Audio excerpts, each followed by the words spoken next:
It is 11:30 in the morning. The SIEM has already fired 900 alerts. Most are failed logins from a known remote access tool, service account noise, or scanners the network team runs every Tuesday. One analyst clicks through them, another mutes the dashboard mentally. Then a real account takeover alert lands in the same queue and sits there. This is how SIEMs fail. Not because they cannot collect logs.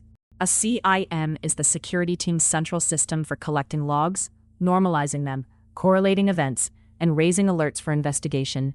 In plain English, it pulls security data from many places, lines it up in one format, and helps analysts spot patterns that matter. A NIST-style way to frame it is this: SIEM supports monitoring, detection, analysis, and response by giving defenders a shared view of security-relevant activity. SIEM tuning is the process of making those alerts more accurate. Not quieter at any cost, more accurate. Good tuning removes known good activity, adds missing context, and keeps alerts focused on behavior the team can actually act on. Life before a tuned SIEM is messy. Every system speaks its own log language. Endpoint tools, identity systems, cloud platforms, firewalls, and servers all generate events. The SIEM brings them together, but raw alert rules create a second problem: volume. Alert fatigue is the #1 SIEM killer. When analysts see hundreds of bad alerts every day, they stop trusting the queue. Response gets slower. Real incidents get mixed with normal business activity.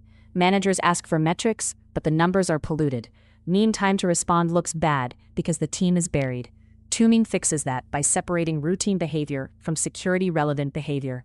Good SIEM tuning follows a loop. First, baseline normal behavior. Look at a rule over a real business cycle. Daily patterns are not enough. Weekly jobs, payroll runs, backup windows, and scanner schedules matter. Second, suppress known good activity with precision. Never suppress a whole alert category because it is annoying. Suppress a specific source, service account, host group, or maintenance window with a clear reason. Third, add context. Asset criticality and identity context fix most noise. A failed login to a kiosk is different from a failed login to a domain admin account. Fourth, review weekly. Every suppression must have an owner, date, reason, scope, and revisit date. Here is a common SOC story. A team has a rule for repeated failed sign-ins followed by a successful sign-in. It fires all day. Most alerts involve a legacy application that retries passwords during shift changes. The first bad fix would be turning off the rule. The right fix starts with baselining. Analysts confirm the pattern is tied to one app, 2 facilities, and a known shift window.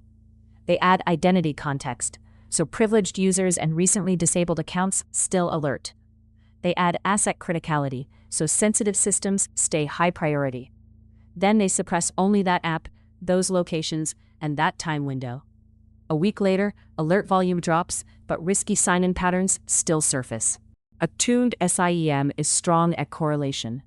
It connects identity, endpoint, network, cloud, and application events into one investigation path. It helps analysts move faster because the alert already carries useful context. It supports reporting because the queue reflects real work, not junk volume. But a SIEM does not create good data by magic. If logs are missing, timestamps are wrong, or asset inventory is stale, tuning gets weaker. It also does not replace analyst judgment. Bad tuning can hide risk. That is why suppressions must be narrow, documented, tested, and revisited. The goal is not silence. The goal is signal. The SIEM sits near the center of the defensive stack. Endpoint tools send process and device alerts. Identity systems send sign-ins and account changes. Network sensors send connection data. Cloud platforms send control plane events. The SIEM brings those together for correlation and investigation. UEBA can help by learning behavior patterns and highlighting unusual activity, but it still needs clean identity, asset, and event data. Case management uses SIEM alerts to drive triage. SOAR can automate simple enrichment or ticket routing. None of these replace tuning. If the SIEM alert logic is noisy, automation only moves bad alerts faster. Start small. Do not try to tune the entire SIEM in one project. Pick the top 5 noisy alert rules by volume and analyst time. For each rule, measure alert count, true positive rate, common sources, common identities, and business explanations. Build a simple suppression register. Include rule name, scope, reason, evidence, owner, approval, and review date. Learn the log fields that matter: user, host, source IP, destination, process, asset criticality, identity risk, and time window. Pair analysts with system owners. They know what normal looks like. Then set a weekly tuning meeting. 30 minutes, same agenda. Review noise, review suppressions, adjust carefully. Recap in 3 beats. 1. Alert fatigue is the #1 SIEM killer. If analysts stop trusting the queue, the tool has already failed. 2. Suppress with precision, never wholesale. Known good activity should be scoped, documented, owned, and dated. 3. Context changes everything. Asset criticality and identity details turn noisy alerts into useful leads. SIEM tuning is not a project you finish. It is a weekly habit. If this helped, subscribe to Security Tools Decoded. New episode daily. And watch the daily ranked CVE brief on this channel for the vulnerabilities defenders should review first.